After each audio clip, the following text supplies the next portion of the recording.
জান্নাতের ভিতরে আমি কি একলা থাকবো না আমার কোনো সাথী সঙ্গী থাকবে? আল্লাহ পাক রব্বুল আলামিন জানায় দিলেন যে তোমার একজন সাথী থাকবে, জান্নাতের বন্ধু হবে। এই দুনিয়ার জমিনে এই লোকটা এখনো আছে বিদ্যমান। মুসা আলাইহিস সালাম ঠিকানা জানতে চাইলেন, এই দুনিয়াতেই তার সাথে আমি সাক্ষাৎ করবার চাই।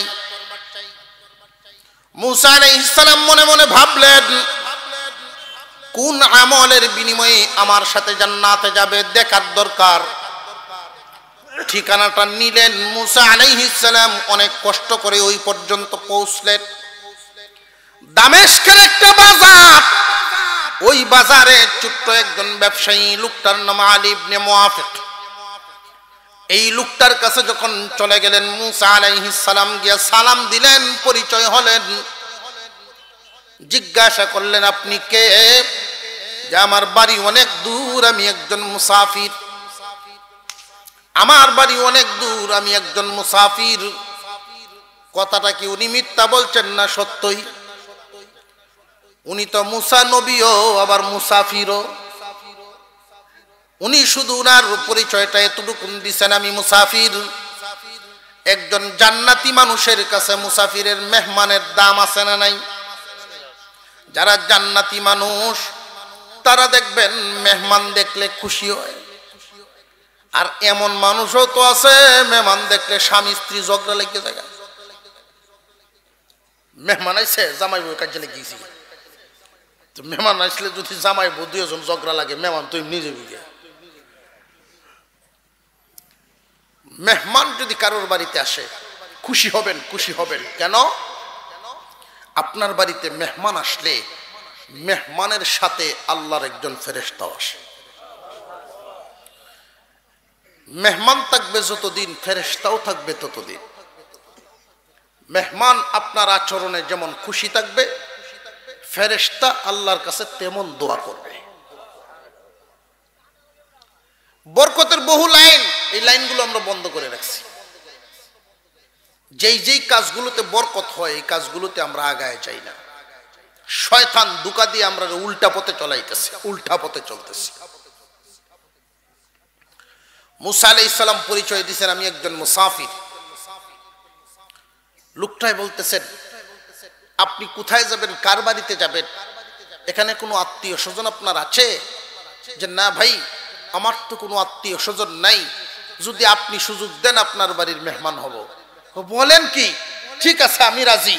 দোকানপাট গুছায় ফেলছেন, বাজারের ব্যাগটা সাথে নিয়া এই বাড়িওয়ালা আর মুসাফির, মুসাফিরকে মুসা আলাইহিস সালাম একসাথে যাইতেছেন। আর মুসা আলাইহিস সালাম দেখলেন যে লোকটার জবানে মানুষকে সালাম দেওয়া, মানুষের সাথে সুন্দর আচরণ, ওইগুলো উনি ফলো করতেছেন। বাড়ি পর্যন্ত গেলেন, বাড়িতে গিয়ে ডাকতেছেন, বিবি নেও ব্যাগটা, নেও ব্যাগটা ধরো, বাজারের ব্যাগটা। আর গরম পানি কি করা আছে? যে আছে, গরম পানি করা আছে। গরম পানির ডেক পাতিলটা হাতে নিয়ে পাশের রুমের মধ্যে ঢুকে গেছেন। পাশের রুমটাতে একজন কঙ্কালসার বয়সের ভারে বৃদ্ধ হয়ে একদম শুকায় গেছেন।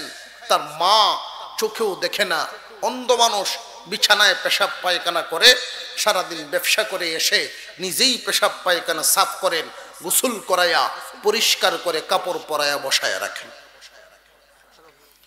মুসা আলাইহিস সালাম বললেন, ভাই সারাদিন কষ্ট করে আসছেন, এই কাজটা তো আপনার বিবিকে দিয়েও করাইতে পারে। ওই লোকটায় জবাব দিলেন, আমার বিবিকে দিয়ে যদি করাই, একদিন, 2 দিন, 3 দিন, এইভাবে সর্বোচ্চ না 1 সপ্তাহ করলো, 8ম দিনেই আমার বিবির একটু বিরক্তির ভাব আসতে পারে। আর বিরক্তির ভাব আসলে কপালের চামড়া খুশ করে বিরক্তির আওয়াজে আমার মার সাথে কথা বলবে যে এখনো কেন মরে না, এরকম একটা ভাবসাব দিয়ে কথা বলবো, তখন আমার মা কষ্ট পাইতে পারে। সুতরাং আমার মা আমার পেশাব পায়খানা বহুদিন সাফ করেছেন, সুতরাং আমিও তো এর একটা বদলা দিবার চাই। আমার বিবিকে দিয়ে কেন করাইব, এই জন্য আমি নিজের হাতেই সাফ করি। মুসা আলাইহিস সালাম দেখতেছেন যুবককে কাজ করতেছেন, পরিষ্কার পরিচ্ছন্ন করে কাপড় চোপড় পরায়া যখন বিছানা বিছায়া বসাইছেন, পাক শাক হয়ে গেছে, স্বামী গিয়া প্লেটটা আনলেন বিবির হাত থেকে, নিজের হাতে খানা খাওয়াইয়া ছোট্ট একটা শিশুকে যেইভাবে উঠায়া উঠায়া লুকমা মুখে উঠায়া খাওয়ায়, এই যুবক তার মাকে মুখে উঠায় উঠায় খাবার খাওয়ায়া দিল। খানা খাওয়া শেষ, মহিলায় বলতেছেন বাবারে কিবলামুখী করে দে, তোর জন্য একটু দোয়া করব। কিবলামুখী করে দেওয়া হলো। এই মহিলায় দুইটা হাত উপরের দিকে উঠায় বলে, আল্লাহ আমি আমার সন্তানের প্রতি খুশি হয়ে গেলাম, তুমিও খুশি হইয়া যাও। আমার সন্তানের প্রতি আমি খুশি, তুমিও খুশি হয়ে যাও। আমার সন্তানকে দুইটা নিয়ামত দিবা, দুইটা নিয়ামত দুনিয়ার জমিনে দিবা এমন বরকত যেন কোনোদিন কারোর কাছে হাত পাতা না লাগে। আর দুনিয়ার জমিন থেকে যখন বিদায় হয়ে যাবে, কিয়ামতের দিন আমার এই সন্তানকে মুসা নবীর সাথে জান্নাতে দিয়ে দিও। মুসা আলাইহিস সালাম নিজেও দোয়ায় শামিল হলেন। দোয়া শেষ হওয়ার পরে জিজ্ঞাসা করতেছেন, যুবক রে, তোমার মা কি তোমার জন্য প্রায় সময়ই দোয়া করেন নাকি? হ্যাঁ, আমার মা প্রায় সময় এই দোয়া আমার জন্য করেন। একটা দোয়ার রেজাল্ট তো পেয়েই গেছি। কি পাইছেন? যে আমি ব্যবসায় যেদিন লাভ করতে পারি, এই দিন আল্লাহ যেইভাবে চালান, যেই দিন লাভ করতে পারি না এর চাইতে আরো সুন্দরে আল্লাহ পাক চালান। এমন অভাব কোনোদিন হয় না যেই অভাব হইলে মানুষের কাছে হাত পাতা লাগবে। জানি না কিয়ামতের দিন আল্লাহ পাক রব্বুল আলামিন কি মুসা নবীর সাথে সাক্ষাৎ করাবেন কিনা। মুসা আলাইহিস সালাম দুইটা হাত বাড়ায় দিয়া বলেন, যুবক আসো, আমার বুকে আসো। আল্লাহ রব্বুল আলামিন তোমার মার দ্বিতীয় দোয়াও কবুল করেছেন। তোমার মার দ্বিতীয় দোয়াটাও কবুল করছেন। যে আপনি কেমনে বুঝলেন যে আমি মুসা কালিমুল্লাহ? আল্লাহ পাক জানাইছেন, কিয়ামতের দিন তুমি আমার জান্নাতের সাথী হইবা। মা বাবার দোয়ার দরকার আছে না নাই? মা বাবা হলো দুয়ার সিন্ধুক, বরকতের সিন্ধুক ঘরের ভিতরে আছে। অনেক মানুষ এই নিয়ামত বুঝে না। মা বাবারে কষ্ট দিয়া বুজুর্গানে দিন ওলিয়া উলিয়া গাউস কুতুব যারে গিয়া মোটা অঙ্কের হাদিয়া দিয়া দোয়া করান কাজ হবে না। তামাম দুনিয়া ঘুরবেন, সফলতা পাবেন না। ব্যবসায় উন্নতি নেই, ব্যবসায় এলোমেলো। বিদেশের জন্য টাকা দিলেন, লাভ নাই। এই দুনিয়ার পেরেশানিতে পড়ে আছেন। পেরেশানি দূর করার জন্য বড় বড় পীর মাশায়েখের দরবারে গিয়া মোটা অঙ্কের হাদিয়া দিলেন, দোয়া চাইলেন। কসম করে বলতে পারি কোনো লাভ হবে না। দোয়ার সিন্ধুক তো আপনার গড়ে, এই সিন্ধুকে তালা লাগায়া দুনিয়া ঘুরলে লাভ নাই। জায়গা তোমার গড়ে।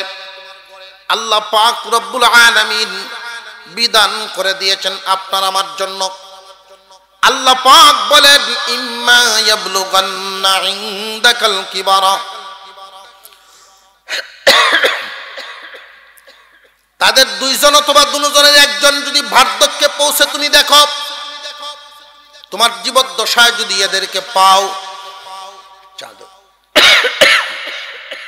তাদের সেবা যত্ন করবা। এদেরকে খুশি করে কবরে দিতে পারলে আল্লাহ তোমাকে নিয়ামত দিবেন কয়টা? আরো জোরে। দুনিয়াতে তিনটা, আখিরাতে একটা। দুনিয়ার জীবনের নিয়ামতের তিনটার এক নাম্বারটা হলো বরকত। বরকত কি বেশি হওয়া না আল্লাহ পাক সম্মানে চালায় নেওয়া? 5 তলা বিল্ডিং এ ঘুমাইলেন, পেরেশানির শেষ নাই। বহুত মানুষ সুখ শান্তির মুখ দেখতে পারে না। ব্যাংক ভর্তি টাকা পাবেন, টাকার সাথে সুখের সম্পর্ক নয়। সুখের সম্পর্ক মনের সাথে। অনেক মানুষ আছে 5 তলা এসি রুমও ঘুমাইছে, এরপরেও ঘুমে ধরে না। আর এমনও মানুষ আছে রেল লাইনও ঘুমাইছে, ইট হিতান দেয়া, মাথার তলে ইট দিয়া ঘুমাইছে, তার নাক ডাকের যন্ত্রণার মশাই দাঁড়াইয়া না। শান্তির সম্পর্ক মনের সাথে। 2 নম্বর নিয়ামত, আল্লাহ পাক মাতা পিতার বাধ্য সন্তানের ছেলে মেয়েগুলো মানুষের মতো মানুষ বানায় দিবেন। আপনি আপনার মা বাবার সাথে যেমন আচরণ করবেন, আপনার সন্তানগুলো আপনার সাথে এমন আচরণ করবে। আপনি যদি আপনার মা বাবার সাথে ভালো আচরণ করেন, আপনার সন্তানগুলো আপনার সাথে ভালো আচরণ করবে। আজকাল বাংলাদেশে অনেক বৃদ্ধাশ্রম লক্ষ্য করে, একজন আলেম বৃদ্ধাশ্রমগুলো সফর করছেন, সফর করে একটা প্রতিবেদন আমাদেরকে জানাইছে।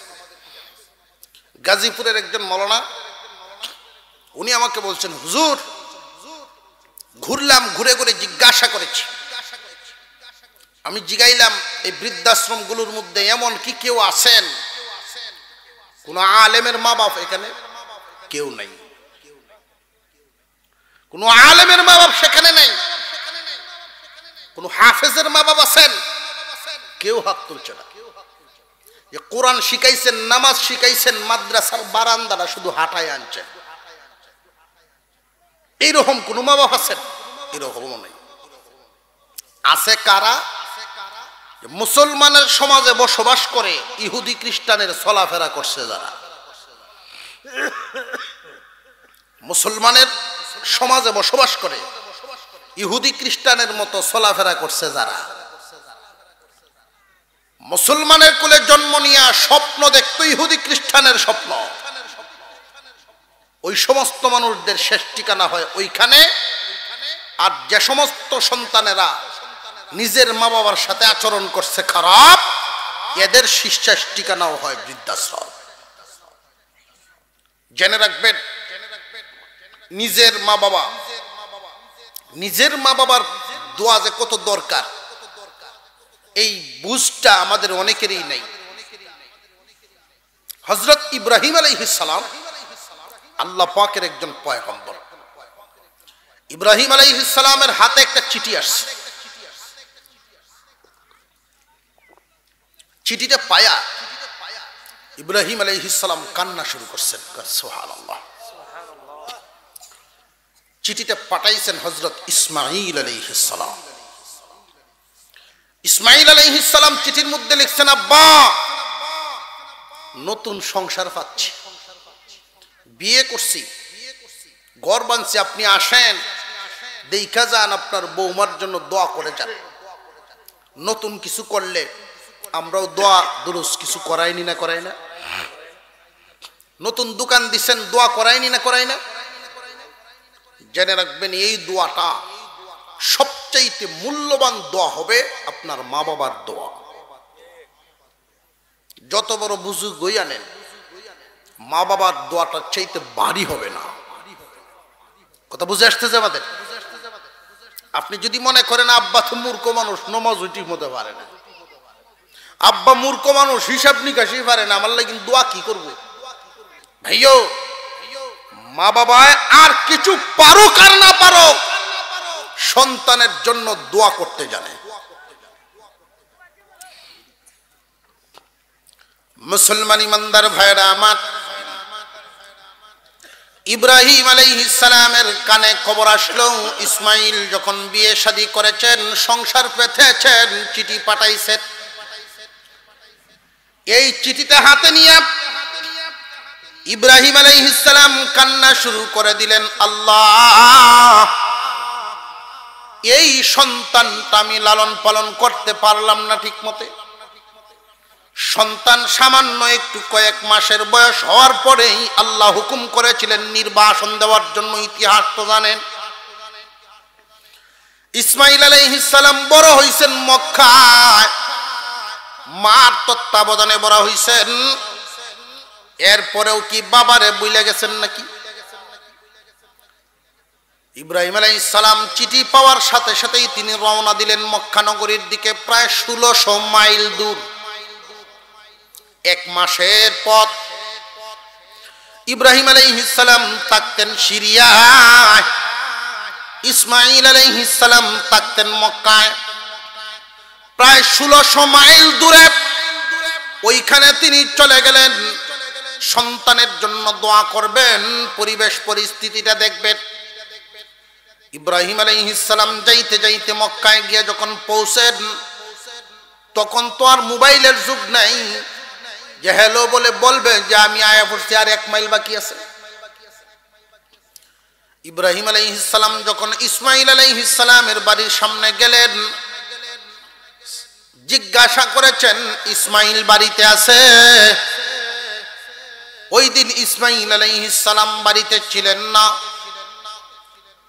ইসমাঈল আলাইহিস সালামের বিবি ঘরের ভিতর থেকে আওয়াজ দিলেন, ইসমাঈলের বিবি ঘরের ভিতর থেকে আওয়াজ দিলেন, ইসমাঈল বাড়িতে নাই, কই গেছে গো মা, জানি না কোন দেশে গেছে। উত্তরের অবস্থা কি ভালো না একটু তেরা? আওয়াজটা শুনেই আল্লাহর খলিল বুঝে ফেলছেন বিবি নেককার নয়, এই বিবি দিনদার নয়। দিনদার বিবির আওয়াজ আর দুনিয়াদারের আওয়াজ বেশ কম আছে না নাই? ইসমাঈল আলাইহিস সালাম বাড়িতে নাই, উত্তরটা দিছে কোন দেশে গেছে জানি না। মাগো তোমরা কেমন আছো গো মা? আমরার অবস্থা খুব একটা ভালো না। দুনিয়াদার কখনোই আল্লাহর শুকর আদায় করে না, কারণ দুনিয়াদারের দিলের ভিতরে লুভ জাগা নিছে, লুভ। আর যারে লুবে পাইছে কামিয়েছে। দুনিয়াদারের দিল এটা ঠান্ডা হবে না। নবীজি বলছেন যতক্ষণ পর্যন্ত ওর মুখের উপরে পেটের উপরে কবরের মাটি না পড়বে এই ফেট ভরত না। আরো দেও, আরো দেও, লাগবো, এটা জাহান্নামের ফেট হয়ে যায়। মুসলমান ভাইয়েরা আমার, ইসমাঈল আলাইহিস সালাম জিজ্ঞাসেন, মা তোমরা কেমন আছো? আমরার হালত খুব একটা ভালো না। আপনাদেরকে যদি কেউ জিজ্ঞাসা করে কেমন আছেন, কি বলবেন? আলহামদুলিল্লাহ। আল মনে থাকবো এটা। অনেকেই কিন্তু এই শব্দটি ভুলে যায়। যদি জিজ্ঞাসা করা হয় কেমন আছেন, কয় মোটামুটি। কি উত্তর? মোটামুটি। এই মোটামুটি লইয়ে কিন্তু ঝামেলা আছে। আমার মসজিদে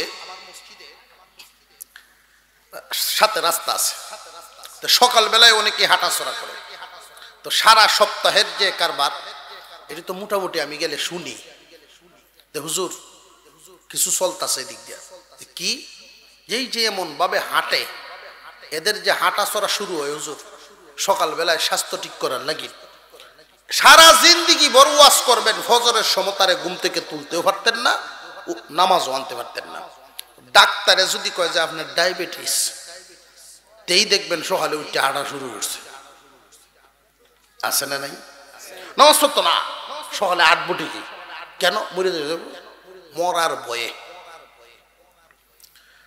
প্রত্যেকদিন সকালে হাঁটাচলা শুরু হয়। তো আমি একদিন মসজিদে রইলাম রাত্রে, সকালে দেখি ফজরের পরে এমন সুরত শুরু হইছে, মনে হইতেছে যে সিরিয়াখানার প্রাণীরা নামতাছে। এক এক বাসা থেকে হাফ প্যান্ট বিন্দে বিন্দে এক বেড়া, তো এক মুডা রাস্তা দিয়ে আডে, তো আরেক সাইডে দিয়ে আরেকজন আরেক ফ্ল্যাটে থাকে, মহিলাও যাইতেছে। তো আর 2 বেড়া একজন একজনের জিগাইতেছে কেমন আছেন? বেড়া কয় মোটামুটি। তো সাইডে দিয়ে আরেক মহিলা কয় এই মিয়া বাসা ঠিক করো, চরিত্রটা ঠিক করো। কইটা কি আশ্চর্য ব্যাপার। আমি তারে উত্তর দিছি আপনার সাথে তো কোনো কথা নাই। কয় আমরা বুঝি না, তুমি কারে দে কারে মারছো আমরা বুঝি না। এবারটা মুডা আর আমি মুডি, তুমি এটা বুঝাইছ, তুমি এটা মোটামুটি কইছ, এটা লইয়া তো বিরাট দরবার। বেটায় কয় আমার জিন্দিগিতে এই মুডামুডি শব্দ আর কইতাম না। আমি আলহামদুলিল্লাহ করি। জিগাইলে কেমন আছেন, উত্তর কি হবে? আলহামদুলিল্লাহ। নাকি মোটামুটি? মোটামুটির বিভূত আছে না নাই? কার উপরে কোন সময় নাজিল হয় কোন যায় না। ভাই, ইব্রাহিম আলাইহিস সালাম জিজ্ঞাসা করছেন তোমরা কেমন আছো মা? বালা না, হালত খুব একটা বালা না। দান প্রতি বছর 1000 মন পায়, এই বছর তার আশা আছেন 1100 মন পাইব, 1200 মন পাইব, 50 মন কম হয়ে গেছে। জিগাইবেন কেমন আছেন, গৃহস্থির কি অবস্থা? খুব খারাপ, শুকরিয়া নেই, আছে না নাই? ইব্রাহিম আলাইহিস সালাম বুঝে ফেলছেন যে হালত তো ভালো নয়, আমার সন্তানের সাথে ম্যাচিং হয় নাই। উনি চলে যাচ্ছেন, যাওয়ার সময় বলে গেলেন মাগো ইসমাইল যখন বাড়িতে আসবে বলবা সিরিয়ার একজন বুড়া মানুষ আসছিলেন, সিরিয়ার একজন মুরব্বী আসছিলেন, এই সংবাদটা তুমি ইসমাইলকে জানাইবা। আর বলবা ঘরের চৌকাঠ ফিটিং হয় নাই, চৌকাঠটা যেন দরজার সাথে ফিটিং হয় নাই, চৌকাঠ যেন পরিবর্তন করা হয়। ইব্রাহিম আলাইহিস সালাম চলে গেলেন। 3 দিন পরে ইসমাইল বাড়িতে আসছেন। ও স্বামী, সিরিয়ার একজন বুড়া মানুষ আসছিলেন। ইসমাইল আলাইহিস সালাম বুঝে ফেলছেন সিরিয়ার বুড়া মানুষ আমার বাবা ছাড়া তো এমন দরদি কেউ নেই। রে বিবি, সিরিয়ার মুরব্বী বাড়ির ভিতরে আসছিলেন না, গেটের বাহির থেকেই চলে গেছেন, গেটের বাহির থেকেই চলে গেছেন, ভিতরে আসেন নাই। ইসমাইল আলাইহিস সালামের চোখ থেকে পানি পড়া শুরু হয়ে গেল। হায়রে, 1600 মাইল দূর থেকে আমার আব্বা আসলেন, এক গ্লাস পানিও পর্যন্ত বাবার নসিব হয় নাই। ছেলের ভিতরে দাউ দাউ করে আগুন জ্বলা শুরু হয়ে গেল। আমার আব্বা যাওয়ার সময় কিছু বলে গেছেন নাকি? ইসমাইল আলাইহিস সালামের বিবি বলে গেলেন দরজার সাথে চৌকাঠ ফিটিং হয় নাই, এই কথা বলে গেছেন, চৌকাঠ নাকি পাল্টাইতে হবে। ইসমাইল আলাইহিস সালাম বলেন বিবি রে, তোমার নিয়ে আর সংসার করা সম্ভব না। বলেন কি? আপনি না আমারে এত মহব্বত করেন? হ্যাঁ, তোমারে আমি মহব্বত করি, তোমাকে আমি ভালোবাসি, ঠিক আছে, তবে বাবার চাইতে বেশি না। নেককার সন্তান কোনদিন মা বাবার চাইতে বিবিকে প্রাধান্য দিবে না।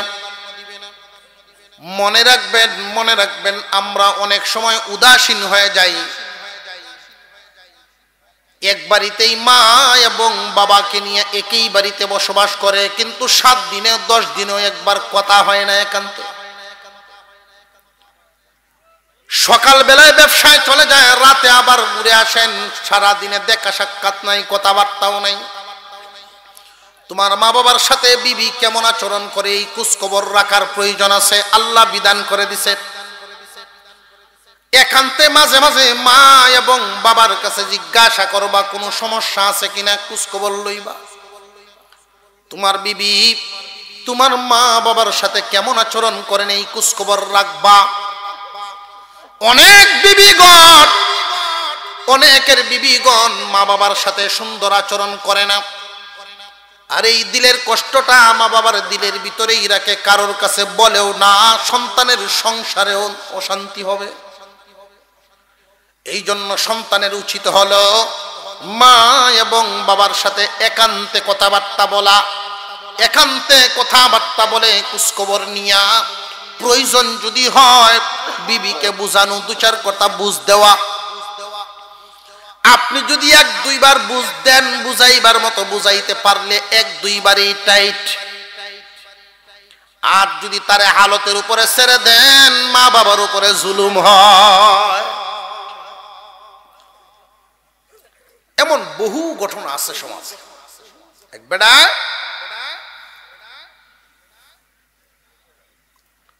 বুড়া হইছে, তো বৌমায় তারে বাদ দে বাড়ি দে মাপিয়া, এক বাড়ি বাদ খাইলে বেড়ার ফেট ভরে না। এই দুঃখ তো কেউ কাছে কইতেও পারে না। সংসারের কথা বাইরে কওয়া যায়, ফেটও ভরে না, কেউ কাছে কইতেও পারে না। তো 15-16 বছরের একটা নাতি আছে তার, এই নাতিরে বললো, শোধ তোর মা যে আমার এইভাবে বাদ দে, আমার তোরে ভাই ফেট ভরে না, কি করা? নাতি কয়, দাদা যেই বাড়ি দে মাপে দেয় বাড়ি দে ভাঙ গেল। কি করত? ভাঙ গেলাই তো। তোর আম্মা যেই রাগী মানুষ, পরে আমারে কি পরিমাণ গালি যে ফারবো, ঠিক আছে তুমি ভাঙ্গো, আওলা না লাগলে বা ওইতো না। তো মুরব্বী করছেন কি, হাত থেকে ফেলায় বাড়ি ভেঙে লাইছে। তো বাড়ি যখন ভেঙে লাইছে, এই মহিলা তো উঠছে, FM রেডিও ছাড়ছে, সারাদিন কামও করে গালিগালাজও করে, কামও করে গালিগালাজ। হ্যাঁ, বুড়া মানুষ সারাটা দিন খালি এই ক্ষতি করব, কামাই করার তো এখন সামর্থ্য নাই, শুধু জিনিসপত্র ভাঙবো, বয়ে বয়ে খাইব। সন্ধ্যা সময় মুরব্বী মানুষ মনে মনে ভাবতেছেন, আচ্ছা যাক, ফোরের মেয়ে গাইল ফাটতেছে, ফাইরেলাম আমার ফুট পর্যন্ত না গেলিস। তো ফেতনাবাজ নারীরা ওরা দেখবেন, ঝগড়াটে নারী সন্ধ্যা পর্যন্ত নিজের মুখ, যতক্ষণ বেদনা না উঠছে এতক্ষণ পর্যন্ত নিজের মুখ চালাইব। নিজের মুখ যখন ব্যথা উঠবো তখন এটা স্বামীর লেগে তুই দিব। সন্ধ্যা পর্যন্ত গালিগালাজ নিজে করিয়া তখন বন্ধ হচ্ছে, যাক আজগো আর কিছু কইলাম না, বাড়িত আয়োগ। নিজে কিছু কইছে না, বাড়িত আয়োগ। যেই সন্ধ্যা সময় উনি বাড়িতে আসছেন, হ্যাঁ আমি কালকে যাইতেছি বাড়িতে, যত জ্বালা সব আমার উপরে থইয়া তুমি কে কাজ কাম করো, যত জ্বালা সব তার উপরে তৈরি গেছে। কি হইছে কশুনি? তো অনেক ছেলেরা আছে দেখবেন, বিবি যদি বলে আমি যাই মুগে বাপের বাড়ি, তো হে আগেও গিয়ে শ্বশুর বাড়ি বইতে হয়।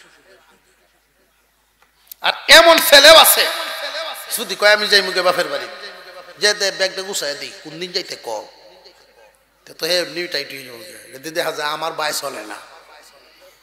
কিছু কিছু জায়গা ভাই ঠিক করা লাগে, যদি ঠিক না করেন নিজের আগুনে নিজে ফুরবে। ছেলে আসছে বাড়ি, এই কথা যখন বলা শুরু করছে, কি হইছে তোমার, কি হইছে কও শুনি, যে তোমার বাপে জিনিসপত্র ভাঙ্গিয়া রাখতেছে না। মনে করছে না জানি কি পরিমাণ ভাঙ্গা ভাঙছে, কিছু কইবা কিনা। তো ছেলেও গিয়ে বাপেরে বলতেছে, হ্যাঁ বুড়া হইলে মানুষ একটু সংযমী হওয়া লাগে, রাগ গুসা কমা লাগে, তুমি এত রাগ গুসা কেন লাগেন দেখাও, অমুক তুমি কইতাছে। নাতি হইছে যে বুদ্ধি দিছি, নাতি এক, দাদা এই বাড়িটা কেন বাংলা? কি রে, এটা না তুই কইয়া দিলে, তুমি যে এটা বাংলা, এখন আমি মাফ কই ভাই, কি এর মাফ রে? বাপের জিগাইতেছে, ওফুত কি এর মাফ কস? তোমরা যে মাফ পেয়ে দাদুরে বাদ দাও, দাদারে তোমরা যেদিন বুড়া বুড়ি হইবা এই মাপটা আমি ভাই মুকুল। বাপ এনতে বাইরে আইছে, পাকঘরে কয়ে তোর হুতে কি কয় শুনছস, বুড়া হইলে যদি ফ্যাট বুড়ে খাইতে চাস মাফা মাফি বাদ দে। টাইট কিছু কিছু ক্ষেত্র আছে ভাই, টাইট করা লাগে। ছেলেরে 5 বছর বয়সের রাইকা বিবি মারা গেছে, তো মুরব্বী নিজে লালন পালন করছে সন্তানটাকে। এই সন্তানটাকে লালন পালন করিয়া বড় করছে, বড় করার পরে বিয়ে শাদী করাইলো, ব্যবসা বাণিজ্য দিয়া দিল। মুরব্বী মানুষ বুড়া অবস্থায় একদিন খানা খাইতে বসছে, বৌমার কাছে বলছে, বৌমা দই আছে গরো বা দুধ কলা কিছু আছে নাকি, কারণ বুড়া হয়ে গেলে মুখের রুচিও কমে যাবে। বৌমা বলতেছেন না আর কিছু নাই। উনি হাত ধুইয়া সুন্দর মতে খানা খায়া উনার রুমে গিয়ে শুয়ে পড়ছেন। ছেলে আসছে, ছেলে শুনছে পাশের রুম থেকে বসে বসে। বাধ্য সন্তান, মাতা পিতার আদর্শবান সন্তান। ছেলেটা মনে মনে আফসোস করতেছে, আব্বার জন্য যদি একালি কলা আনতাম, একটু গুড় রাখতাম করে, এক মুঠ ভাত বেশি খাইতে পারতাম। আর বুড়া অবস্থায় যদি এক মুষ্টি ভাত বেশি খাইতে পারে, শক্তি সামর্থ্য একটু ভালো থাকবো, সুস্থ থাকবো। যেই মাত্র স্বামী স্ত্রী একসাথে খানা খাইতে বসছে, খাবারের লাস্টে ফ্রিজ থেকে ইনটেক কুমিল্লার দই বের করছে। স্বামী জিজ্ঞাসা করতেছে, আব্বা না একটু আগে না চাইছিল তোমার কাছে দই, দিলা না কেন? যে দেখো, এই দইটা তুমিও আনো নাই, আমিও আনি নাই। এটা আমার এক চাচা আসছেন ছোটবেলার থেকেই, কুমিল্লার দই আমার বড় শখের। আর আমার শখের জিনিসটা আমি আমার প্রিয় মানুষটারে আগে খাওয়াইব। এই কথা যদি বউয়ের মুখে শুনে ৬০-৭০ ভাগ ফুলাফান মোমের মতো গলিয়ে যেতে পারে না? আছে না নাই? আরে আমার বউ কইছেটা কি তা? মা বাপ ১৪ গোষ্ঠী বুললে লাইব এই সময়। সব ছেলেরা বলবে না যে আমি আমার মনের মানুষটার আগে খাওয়াইমু, এরপরে অন্যরা। এই জন্য না করছি। তুমি লও। ছেলে জবাব দিল, তুমি ভাবলা কিভাবে, কল্পনা করলা কিভাবে আমার বাবা যেই জিনিসটা খাইতে পারে না এমন জিনিস আমার মুখে দিব? তোমার কাছে আমি প্রিয় হয়ে গেছি, আমার বাবার সম্মান মূল্যায়ন কমে গেছে। আগামীকাল এই বাড়ি আমরা ছেড়ে দেব, বাড়াবাড়িতে উঠবো। বাবার ব্যবসা ছেড়ে দিব, আরেক দোকানে গিয়ে চাকরি লইব, মাসিক বেতনটা তোমার হাতে দিব, বাসা ভাড়া দিবা, সংসার চালাইবা। তখন বুঝবা বাবার রেখে যাওয়া সম্পদের দাম কত। অনেক বৌমারা এটা টের পায় না, আন্দাজ করতে পারে না শ্বশুর শাশুড়ির রেখে যাওয়া সংসারটা কি পরিমাণ দামি, এটার মূল্যায়ন করতে জানেন না। মুসলমান ইমানদার ভাইরা আমার, ইসমাইল আলাইহিস সালাম জানায় দিলেন, বিবি রে, তোমাকে নিয়ে সংসার করা আমার পক্ষে সম্ভব হবে না। কেন গো স্বামী? আমার আব্বা তোমার প্রতি অসন্তুষ্ট হয়ে গেছেন, আমি সন্তুষ্ট থাকতে পারি না। বাবা যে বলেছেন চৌকাঠ পরিবর্তন করার জন্য, এটা তোমাকে বদলাইবার জন্য বলেছেন। ইসমাইল রে, দরজার সাথে ফিটিং হয় নাই, মানে হলো তুমি আর আমি ফিটিং হই নাই, এই সংসার সুখের হবে না। বাবার কথায় কি তুমি আমারে ছাড়িয়া দিবা নাকি? তুমি কি বলো? তোমাকে আমি অবশ্যই ছাড়িয়া দিব, কারণ বিবি ছাড়লে বিবি পাওয়া যায়, বাবা ছাড়ার ব্যবস্থা নাই। না বাবা বদলানি যায়? বদলায় তো, শ্বশুর আব্বা বানাই লাইছে। আছে না নাই? ইসমাইল আলাইহিস সালাম দ্বিতীয় সংসার করলেন, আবার চিঠি পাঠাইছেন, আব্বা জান চৌকাঠ পরিবর্তন করে ফেলছি, এবার আসেন দেখিয়া যান, দোয়া করিয়া দিয়া যান। যেই মাত্র এই চিঠিটা পাইছেন, চিঠি পায়া ইসমাইলের এই চিঠি পায়া বাবা কান্না শুরু করছে, আল্লাহর কাছে দোয়া করতেছেন, আল্লাহ কেমন সন্তান দিলা গো, হুকুম করতে দেরি হয়, পালন করতে দেরি করে না। কেমন সন্তান দিলা, হুকুম করতে দেরি হয়, কলিজার টুকরা বিবিরে ছাড়তে দেরি করে নাই। এমন সন্তানের জন্য মা বাবার দিলের ভিতর থেকে দোয়া আসবে না আসবে না? বাবা আবার রওনা দিলেন মক্কা নগরীতে। যখন গিয়া মক্কায় পৌঁছলেন, ওই দিনও ইসমাইল বাড়িতে ছিলেন না। গেটের সামন থেকে ডাক দিলেন, ইসমাইল। ভিতর থেকে আওয়াজ আসছে, ভিতরে আসেন। ডাক দিয়ে ভিতরে নিলেন, অনুমতি দিলেন, ভিতরে চলে গেলেন। সালাম দিয়া সেবা যত্ন শুরু করে দিলেন, গরম পানি করে দিলেন, অজু করার জন্য অজু সারলেন, হাত মুখ ধুইয়া বিছানায় গিয়া বসছেন। ওনার জন্য নাস্তার ব্যবস্থা করা হলো, নাস্তা করাইলেন, আলোচনা করতেছেন। ইব্রাহিম আলাইহিস সালাম জিজ্ঞাসা করলেন, মাগো তোমরা কেমন আছো? আলহামদুলিল্লাহ আব্বা, আমরা অনেক ভালো আছি, অনেক ভালো আছি। এই জমিনের নিচেই এই জমিনের উপরে আমাদের চাইতে সুখী আর কেউ নাই। ইসমাঈল আলাইহিস সালামের বিবির কথায় উনি খুশি হয়ে গেলেন। যে যত বড় হয় ব্যস্ততা তার বেশি হয়। মাগো আমি চলে যাব, আমার ইসমাঈল বাড়িতে আসলে একটা সংবাদ কইও, বলবা দরজার সাথে চৌকাঠ ফিটিং হয়ে গেছে। এমন দরজার এমন চৌকাঠ যদি থাকে তাহলে ঘরের সৌন্দর্য বাড়ে। মাশাআল্লাহ, নারে তাকবীর, নারে তাকবীর। এমন দরজার এমন চৌকাঠ যদি থাকে ঘরের সৌন্দর্য বাড়ে।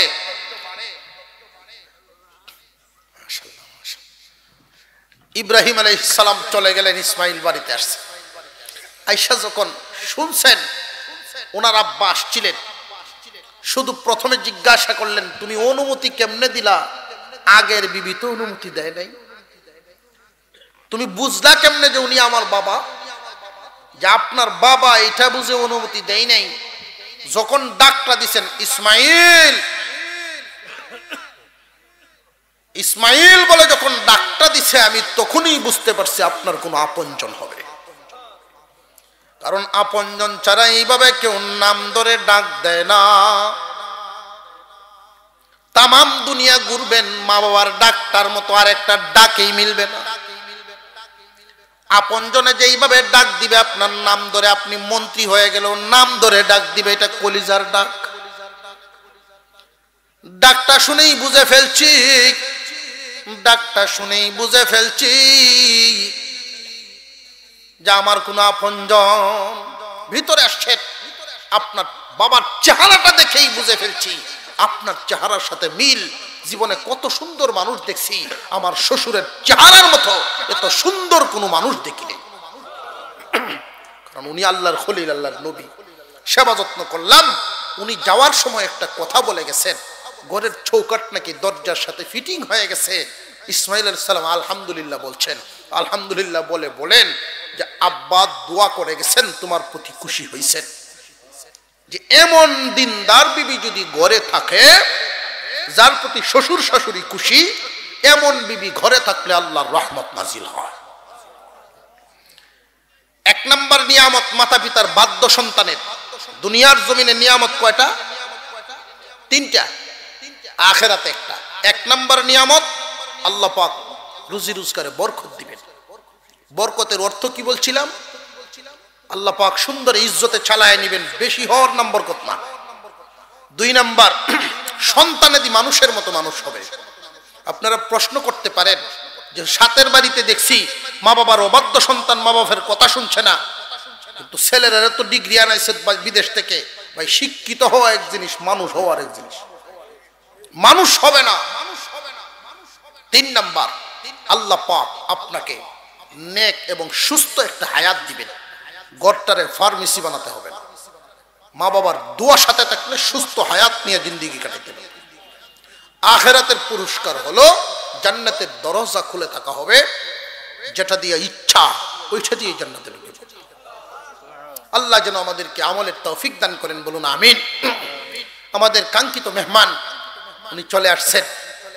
আলহামদুলিল্লাহ, আপনাদেরকে খুব তাত্ত্বিক আলোচক, উনি তাত্ত্বিক কথা মনোমুগ্ধকর ভাষায় আপনাদেরকে শোনাবেন। আলহামদুলিল্লাহ।